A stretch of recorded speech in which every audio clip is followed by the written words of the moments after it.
जो नहीं मानता वो मुसलमान ही नहीं है। इस पे मुझे ये भी नहीं समझ आती कि ये इसके ऊपर कंट्रोवर्सी क्यों है, जब कुरान में वाज़े लिखा गया है कि नबी सल्लल्लाहु अलैहि वसल्लम अल्लाह के आखिरी पैगंबर हैं, तो इसके ऊपर डिबेट क्यों है?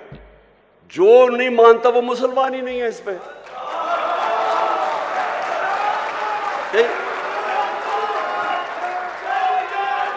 मैं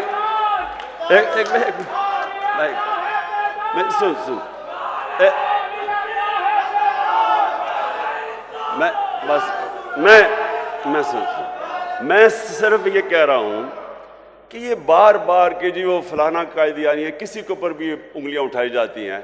मैं सिंपल बात कर रहा हूं, जिसने भी कुरान पढ़ी हुई है उसमें ये चीज तो वाज़े है ना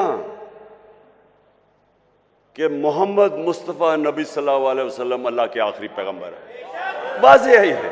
तो इसके ऊपर तो डिबेट ही नहीं है। हम ऐसे कि कभी किसी के ऊपर उंगली उठाते हैं। अच्छा, तो मैं ये अब आपको देखें, ये बहुत ज़रूरी है हम सब के लिए। ये जो वक्त है इस वक्त पाकिस्तान में, ये बहुत अहम वक्त है। वक्त क्या है कि हमारे मुल्क के ऊपर बैरूनी साजिश करके इस मुल्क के वो नामवर डाकुओं को ऊपर बैठा दिया गया है जो 30 साल से चोरी कर रहे हैं। मुल्क आते हैं, हुकूमत करते हैं, मुल्क को लूटते हैं, वापस बाहर चले जाते हैं, फिर एनआरओ लेके फिर वापस आते हैं, फिर चोरी शुरू कर देते हैं, फिर बाहर चले जाते हैं, पैसा मुल्क का बाहर ले जाते हैं। अब मैं सवाल ये पूछता हूं कि अगर एक बहसियत माशरा हम इस जुल्म और नाइंसाफी के खिलाफ अपनी आवाज बुलंद नहीं करते और इसका मुकाबला नहीं करते, हमारे और भेड़ बकरियों में कोई फर्क नहीं है। इससे बड़ा जुल्म क्या है? चोरी। आप ये ऐसे है कि आपके घर में कोई चोरी करे, चोरी करके चला जाए और थोड़ी देर बाद के जी मेरी चोरी माफ कर दो। कौन करेगा? आपका कोई घर लूट के जाए, आप माफ करेंगे उसको? कहेंगे पहले पैसे वापस करो। तो करप्शन तो मुल्क का पैसा चोरी है। वो जो सारे अवाम का, जो स्कूलों पे, अस्पतालों पे, जो हर चीज अवाम की सहूलतों के लिए पैसा, वो चोरी करके बाहर ले जाते हैं और फिर थोड़ी देर बाद कहते हैं जी इसको माफ कर दो। और जब इमरान खान नहीं मानता तो कहते हैं बड़ा जिद्दी है, भाई मेरा अपना पैसा होता शायद मैं माफी कर देता इन चोरों को, लेकिन अवाम का पैसा है ये। यहाँ गुर्बत है, लोग भूखे मर रहे हैं। 5 करोड़ पाकिस्तानी 2 वक्त की रोटी नहीं खा सकते, उनका पैसा चोरी करके तुम बाहर चले जाओ और फिर आगे कहोगे जी अब इनको एनआरओ दे दो। देखिए ये मुल्क का मसला है। मेरे नबी सल्लल्लाहु अलैहि वसल्लम ने वाज़े तौर पे कहा कि जो कौम छोटे चोरों को जेल में डाल देती है और बड़े डाकुओं को माफ कर देती है, एनआरओ कर देती है, नहीं पकड़ती, वो कौम तबाह हो जाती है। आज आप कोई गरीब मुल्क में चले जाएं, क्योंकि मैंने सारी दुनिया देखी है, किसी गरीब मुल्क में चले जाएं, गुर्बत का असल वजह ये क्या है कि वहां ताकतवर कानून से ऊपर है, कमजोर जेलों में जाता है। अब किसी मुल्क में चले जाएं, नाइजीरिया तेल के जखीरे पे बैठा हुआ है, सबसे ज्यादा जो तेल है वो नाइजीरिया के अंदर है, वहां गरीबों की फौज है। वहां क्यों गुर्बत है? क्योंकि उनके ऊपर लोग बैठ के पैसा चोरी करके मुल्क से पैसा बाहर लेके जा रहे हैं। स्विट्जरलैंड चले जाएं, स्विट्जरलैंड में कोई वसाइल ही नहीं है। हमारे जो शुमाली इलाके हैं, नॉर्दर्न एरियाज, स्विट्जरलैंड से दुगने बड़े साइज में और स्विट्जरलैंड से बहुत ज्यादा खूबसूरत है। वो मुल्क जिसके पास है ही कुछ नहीं सिवाय पहाड़ों के, वो दुनिया का सबसे खुशहाल मुल्क है, क्योंकि सबसे ज्यादा दुनिया के अंदर इंसाफ स्विट्जरलैंड में है, सबसे ज्यादा कानून की हुक्मरानी स्विट्जरलैंड में। किसी ताकतवर की जरूरत नहीं है कि मुल्क का पैसा चोरी करके बाहर चला जाए। किसी ताकतवर का जरूरत है कि किसी की जमीन पे कब्जा कर ले या किसी के घर पे कब्जा कर ले। कानून है, इंसाफ है। हजरत अली रज़ी अल्लाह ताला ने फरमाया था कि कुफर का निज़ाम चल जाएगा लेकिन नाइंसाफी और जुल्म का निज़ाम नहीं चल सकता। हमारा ये मसला है आज। यहां कोई वसाइल की कमी नहीं है, ये अल्लाह ने हर किस्म की इस मुल्क को नेमत दी है, लेकिन ये मुल्क तब तक नहीं चलेगा जब तक हम मिलके अपने मुल्क को उन असूलों की तरफ लेके जाएं जिसके ऊपर मदीना की रियासत को खड़ा किया था मेरे नबी ने। तो मैं आप मशाइख, मोअज़्ज़ज़ मशाइख, मैं ये चाहता हूं कि आप ये मेरे साथ मिलके ये मुल्क की हकीकी आज़ादी के लिए जहाद लड़ें।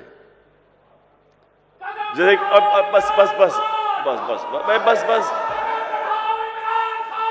बस बस बस मैं ये पीर मुनव्वर साहब,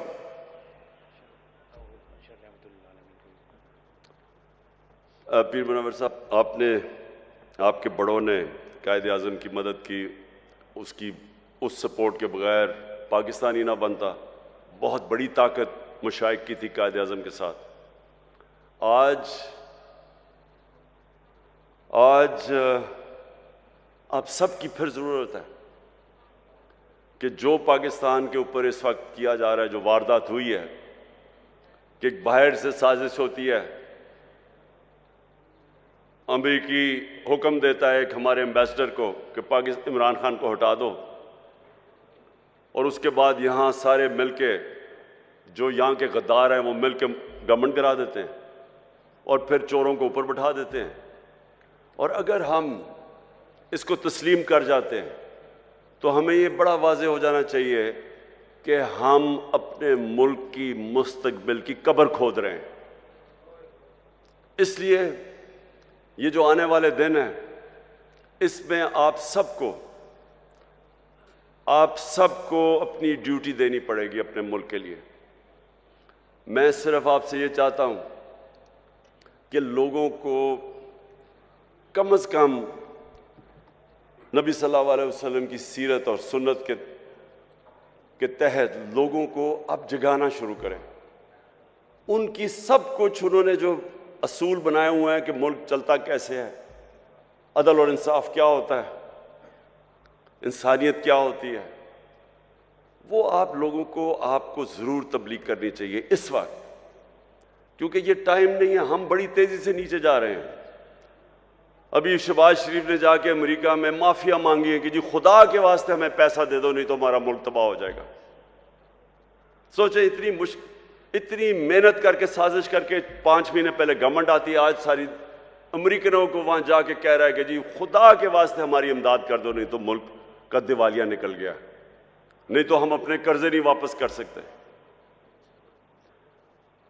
सवाल तो इनसे ये पूछना चाहिए कि आपके सारे पैसे, अरबों डॉलर सारी दुनिया को पता है बाहर पड़े, मुल्क के लिए पैसे मांग रहे हो, अपना पैसा बाहर रखा हुआ है, दूसरों को कह रहे हो कि मुल्क में पैसा लेके आओ और अपना पैसा बाहर ले गए हो। तो मैं आखिर में सबसे अभी से ही मैं अपनी हुकूमतों को, 4 हमारे पास हुकूमतें हैं, गिलगित बल्तिस्तान, आज़ाद कश्मीर, पख्तूनख्वा और पंजाब। इंशाअल्लाह हमने पिछले साल भी और इस साल भी भरपूर तरीके से 12 रबीउल अव्वल बनाएंगे, और जब हम 12 रबीउल अव्वल बनाएंगे तो इसी में अपने नौजवानों को नबी सल्लल्लाहु अलैहि वसल्लम की सीरत से भी आगाह करेंगे, और इंशाअल्लाह उनके कैरेक्टरों को ऊपर उठाएंगे। और वो मैं एक दिन ख्वाब देखता हूँ कि वो वक्त आएगा जब पाकिस्तानी दुनिया में जाएंगे तो जिस तरह एक दफ़ा एक वक्त ऐसा था कि इंडोनेशिया और मलेशिया में मुसलमान ताजर जब गए तो लोगों ने उनका किरदार देख के, मुसलमान ताजरों का किरदार देख के लोग मुसलमान हो गए। इंशाअल्लाह वो भी दिन आएगा जब हमारा पाकिस्तानियों का किरदार देख के लोग इस्लाम की तरफ आएंगे। पाकिस्तान जिंदाबाद।